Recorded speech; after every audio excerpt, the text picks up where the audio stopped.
May profits be upon you. We're going to take a look at the Aussie dollar, US dollar. I want to give you a friendly reminder. Do not forget to hit that like button. Only if you like what you see, what I'm doing here. If you want to support this channel, that's the only reason why you would hit that like button. But I would appreciate it if you did. Okay. Let's take a look at this RT money meter. The RT money meter tracks the rate of change of each individual currency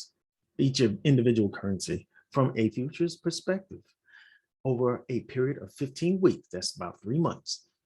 And I update this thing every week. And you can see, looking at the pair, the Aussie dollar against the US dollar is swinging up in strength. From last week, it was ranked number 1 at 4.82. This week, it's at 6.80. 6.80. That's a nice swing up, huh? Nice little strengthening there. All right. If we go to the Aussie dollar is going the other direction. Minus 484 last week. This week, minus 8.04. That is a significant step down. That is some weakness. Now, I want to put a reminder on this thing. The Aussie dollar is looking at an interest rate coming, was it Tuesday? Is it?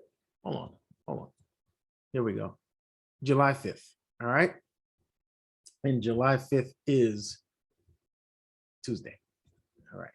So bear that in mind. Now we're going to take a look at the currency itself. The currencies, Aussie dollar, the currency pair, Aussie dollar against the US dollar. Let's take a quick look from the month down. All right, from the monthly down, we're going to do some top-down analysis here real quick, and it's going to be quick because it's easy to see. You see that price is, this is looking very bearish on the monthly, of course, and you know it's bearish because if you look at the demand zone here, it was broken. Bow. All right, so as long as you know that, we're bearish. All right, is there a possibility that price comes back up here to test that supply? That's what I would love to happen. All right, and because it would give a very nice price for a short. Okay, but it may not happen because there's a lot of momentum in these candles. All right, we just broke, see this bullish range of price here. All right, we just broke that low.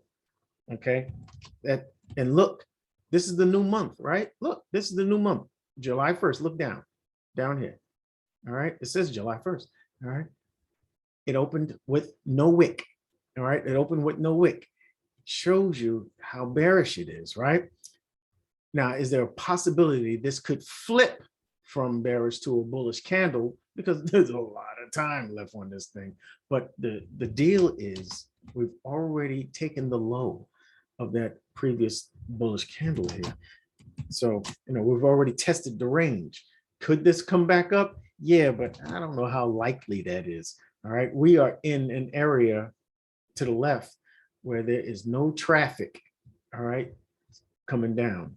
So at least down to here. All right, so I don't know.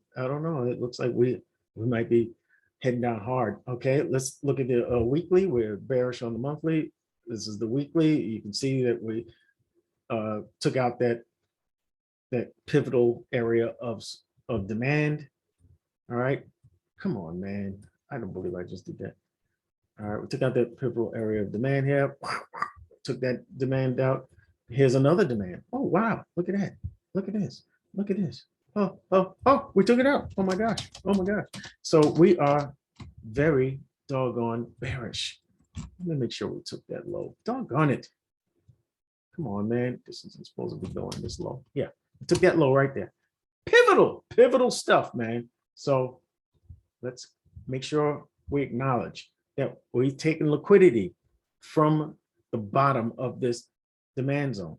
All right, we took it out. I'm looking for the close though. We haven't cut it yet. I need that blade to come down and close below that.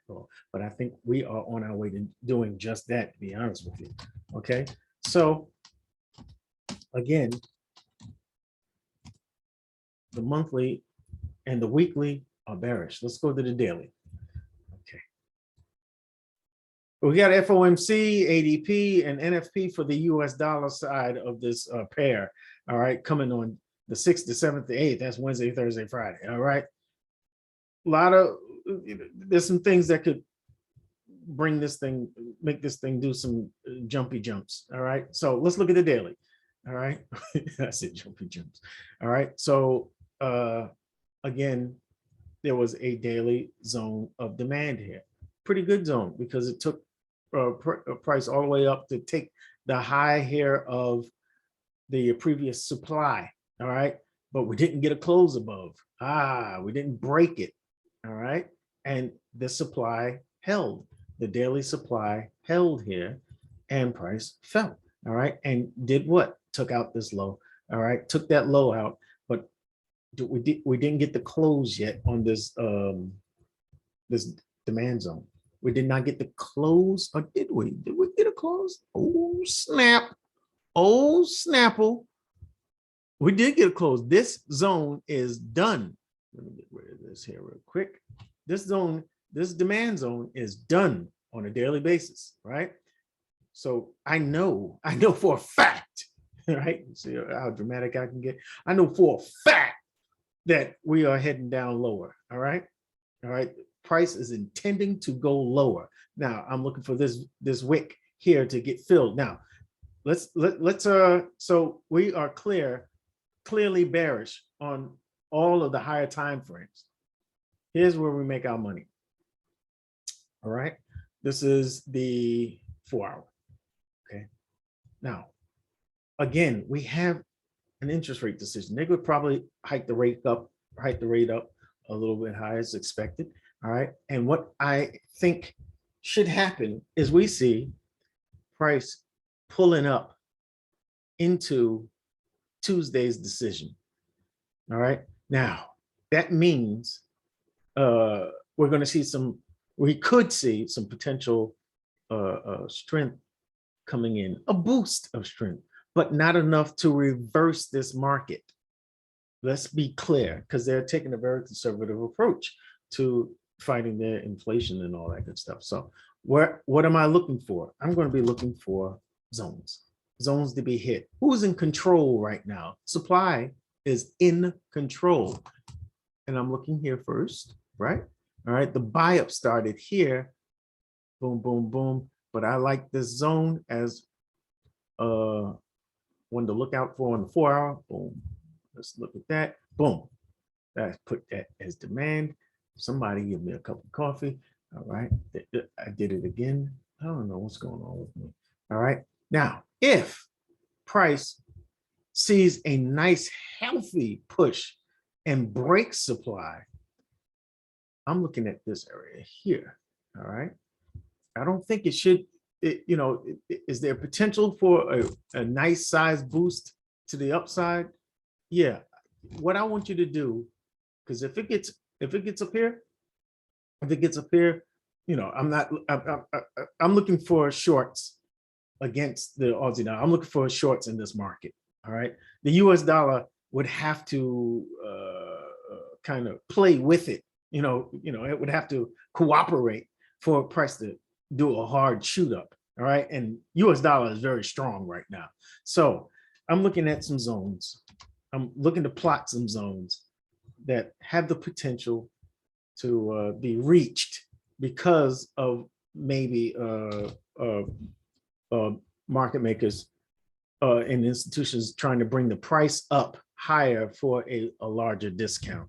Do you understand my thoughts on that? My thinking on that? So I am looking here. Boom. I'm looking at this zone here. Supply. Thank you. All right. And I will look here as a last ditch, thing, but I'm looking at this swing high. Come on, man. Putting my fibs on the swing high to the swing low here, right? Looking at that pullback, and that looks like about a 50%. So it was a full pullback. Yeah, it came right to the 50%. And then we see the fall off from there. So with this impulse, I'm looking for this to correct, and maybe we'll see the impulse, a new impulse to the downside. And that's exactly what I'm looking for. All right. So when I see uh, this this market make a shown of momentum filled impulse to the downside, I'm looking for any correction to flag, all right, to be a bear flag. And then I can take my shorts from that, from a zone, from a zone. Either I'm going to get my setup here, I'll see the price round over here, or it'll take this top out. Take that top out for liquidity, because the intent was to come up here in the first place. All right, up to the midpoint, and I would look for price to come down from there. Let me draw that out for you, you know, in a proper way. All right, this is, I'm looking at come on, man. I'm looking at number 2 and number 1. These are my POIs that I'll be looking for. I'm looking for price to maybe fill this imbalance here. All right, the fair value gap, and touch off up here, and I'll be looking for bearish price action here. And I would go to the 15-minute looking for a confirmation entry.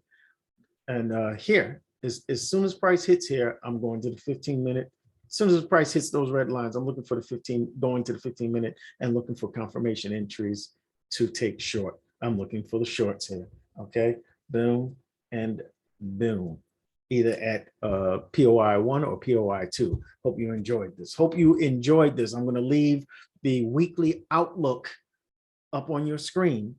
This is where I'm looking at the individual currency futures and evaluating how strong they really are, how weak they are. All right. And I urge you to watch that so it can better inform you for the week ahead. I'll see you in the next video. Thank you for watching.